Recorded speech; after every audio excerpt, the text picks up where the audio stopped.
Ethan Frome by Edith Wharton. Chapter 5. They finished supper, and while Matty cleared the table, Ethan went to look at the cows, and then took a last turn about the house. The earth lay dark under a muffled sky, and the air was so still that now and then he heard a lump of snow come thumping down from a tree far off on the edge of the wood-lot. When he returned to the kitchen, Matty had pushed up his chair to the stove, and seated herself near the lamp with a bit of sewing. The scene was just as he had dreamed of it that morning. He sat down, drew his pipe from his pocket, and stretched his feet to the glow.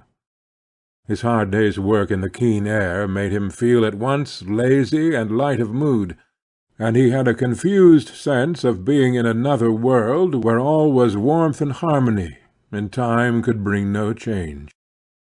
The only drawback to his complete well-being was the fact that he could not see Matty from where he sat, but he was too indolent to move, and after a moment he said, "Come over here and sit by the stove." Zeena's empty rocking-chair stood facing him. Matty rose obediently and seated herself in it. As her young brown head detached itself against the patchwork cushion that habitually framed his wife's gaunt countenance, Ethan had a momentary shock. It was almost as if the other face, the face of the superseded woman, had obliterated that of the intruder. After a moment Matty seemed to be affected by the same sense of restraint. She changed her position, leaning forward to bend her head above her work, so that he saw only the foreshortened tip of her nose and the streak of red in her hair. Then she slipped to her feet, saying, "I can't see to sew," and went back to her chair by the lamp. Ethan made a pretext of getting up to replenish the stove, and when he returned to his seat he pushed it sideways that he might get a view of her profile, and of the lamplight falling on her hands. The cat, who had been a puzzled observer of these unusual movements, jumped up into Zeena's chair, rolled itself into a ball, and lay watching them with narrowed eyes. Deep quiet sank on the room. The clock ticked above the dresser, a piece of charred wood fell now and then in the stove, and the faint sharp scent of the geraniums mingled with the odour of Ethan's smoke, which began to throw a blue haze about the lamp, and to hang its greyish cobwebs in the shadowy corners of the room. All constraint vanished between the two, and they began to talk easily and simply. They spoke of everyday things, of the prospect of snow, of the next church sociable, of the loves and quarrels of Starkfield. The commonplace nature of what they said produced in Ethan an illusion of long-established intimacy, which no outburst of emotion could have given, and he set his imagination adrift on the fiction that they had always spent their evenings thus, and would always go on doing so. "This is the night we were to have gone coasting, Mat," he said at length, with the rich sense as he spoke that they could go on any other night they chose, since they had all time before them. She smiled back at him. "I guess you forgot." "No, I didn't forget, but it's as dark as Egypt outdoors. We might go to-morrow, if there's a moon." She laughed with pleasure, her head tilted back, the lamplight sparkling on her lips and teeth. "That would be lovely, Ethan." He kept his eyes fixed on her, marvelling at the way her face changed with each turn of their talk, like a wheat-field under a summer breeze. It was intoxicating to find such magic in his clumsy words, and he longed to try new ways of using it. "Would you be scared to go down the Corbury Road with me on a night like this?" he asked. Her cheeks burned redder. "I ain't any more scared than you are." "Well, I'd be scared then. I wouldn't do it. That's an ugly corner down by the big elm. If a feller didn't keep his eyes open, he'd go plumb into it." He luxuriated in the sense of protection and authority which his words conveyed. To prolong and intensify the feeling, he added, I guess we're well enough here." She let her lid sink slowly in the way he loved. "Yes, we're well enough here," she sighed. Her tone was so sweet that he took the pipe from his mouth and drew his chair up to the table. Leaning forward, he touched the farther end of the strip of brown stuff that she was hemming. "Say, Mat," he began with a smile, "what do you think I saw under the Varnum spruces coming along home just now?" "I saw a friend of yours getting kissed." The words had been on his tongue all the evening, but now that he had spoken them, they struck him as inexpressively vulgar and out of place. Matty blushed to the roots of her hair, and pulling her needle rapidly twice or thrice through her work, insensibly drawing the end of it away from him. "I suppose it was Ruth and Ned," she said in a low voice, as though he had suddenly touched on something grave.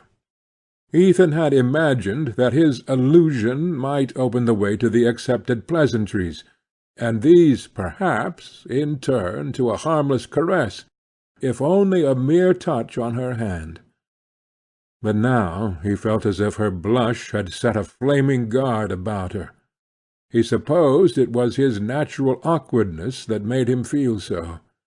He knew that most young men made nothing at all of giving a pretty girl a kiss, and he remembered that the night before, when he had put his arm about Matty, she had not resisted. But that had been out of doors, under the open, irresponsible night. Now, in the warm lamplit room, with all its ancient implications of conformity and order, she seemed infinitely farther away from him, and more unapproachable. To ease his constraint, he said, "I suppose they'll be setting a date before long." "Yes, I shouldn't wonder if they got married some time along in the summer." She pronounced the word married as if her voice caressed it. It seemed a rustling covert leading to enchanted glades. A pang shot through Ethan, and he said, twisting away from her in his chair, "It'll be your turn next, I wouldn't wonder." She laughed a little uncertainly. "Why do you keep on saying that?" He echoed her laugh. "I guess I do it to get used to the idea." He drew up to the table again, and she sewed on in silence, with drooped lashes, while he sat in fascinated contemplation of the way in which her hands went up and down above the strip of stuff, just as he had seen a pair of birds make short perpendicular flights over a nest they were building. At length, without turning her head or lifting her lids, she said in a low tone, "It's not because you think Zeena's got anything against me, is it?" His former dread started up full-armed at the suggestion. "Why, what do you mean?" he stammered.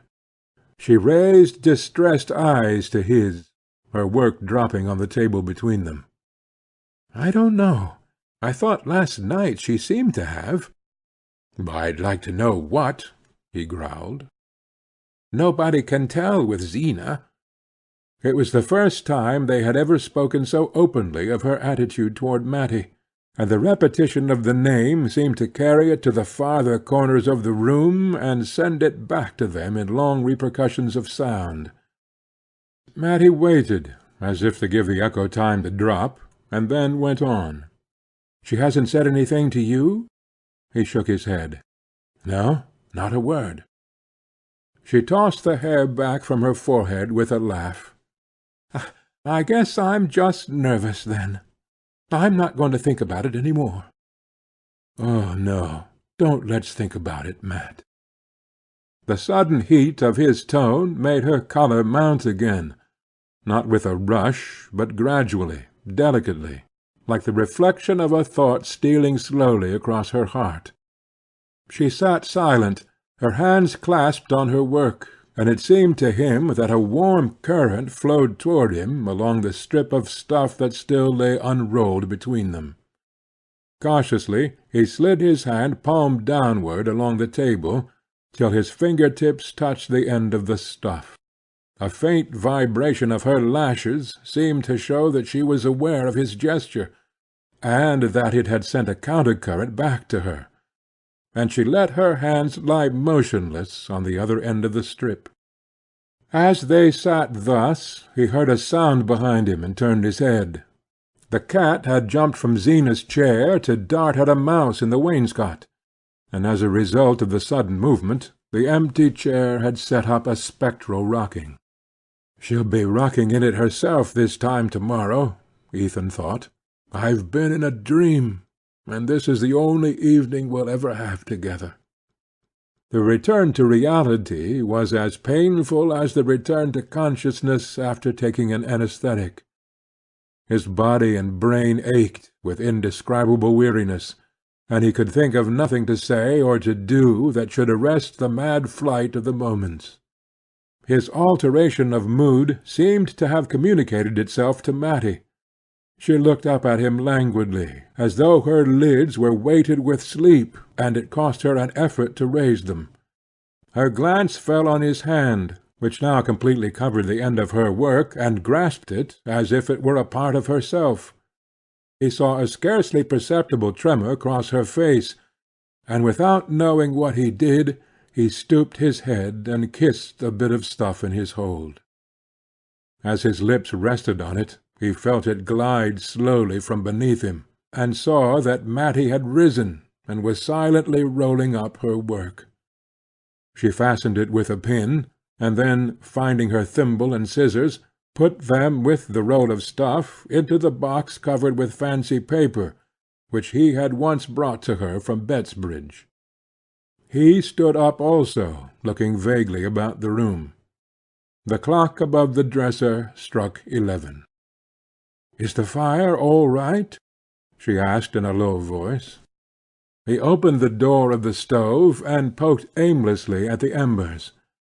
When he raised himself again, he saw that she was dragging toward the stove the old soap-box lined with carpet in which the cat made its bed. Then she recrossed the floor, and lifted 2 of the geranium pots in her arms, moving them away from the cold window. He followed her, and brought the other geraniums, the hyacinth bulbs in a cracked custard bowl, and the German ivy trained over an old croquet hoop. When these nightly duties were performed, there was nothing left to do but to bring in the tin candlestick from the passage, light the candle, and blow out the lamp. Ethan put the candlestick in Matty's hand, and she went out of the kitchen ahead of him, the light that she carried before her making her dark hair look like a drift of mist on the moon. "Good night, Mat," he said, as she put her foot on the first step of the stairs. She turned and looked at him a moment. "Good night, Ethan," she answered, and went up. When the door of her room had closed on her, he remembered that he had not even touched her hand. End of chapter 5.